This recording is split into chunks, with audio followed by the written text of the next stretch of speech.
இப்ப 35 வயசு ஆனதுக்கப்புறம் பார்த்தீங்கன்னா, அவங்களுடைய ஸ்கின் ஃபுல்லா சுருக்கம் வர ஆரம்பிச்சுரும். வயசான தோற்றத்துக்கு போயிட்டுருப்பாங்க. அதே மாரி ஹேர் லாஸ் நெறைய ஃபேஸ் பண்ணுவாங்க.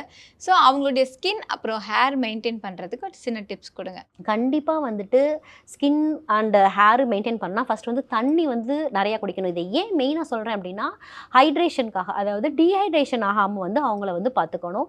தண்ணி வந்து டெய்லியுமே வந்துட்டு 3 டூ 4 லிட்டர்ஸ் குடுக்கலாம். அதே மாரி உணவுல வந்து கருவேப்பிலை நெறையா எடுத்துக்கணும்.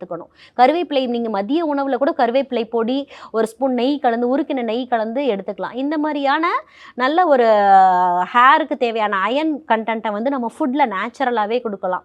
கருவேப்பிலை எடுத்துக்கலாம். அதே மாரி அடர் சிவப்பு நிற பழங்கள் எடுத்துக்கலாம். ஃபார் எக்ஸாம்பிள் வந்துட்டு பொமோகிரானேட் இது மாதுளம்பழம் எடுத்துக்கலாம்.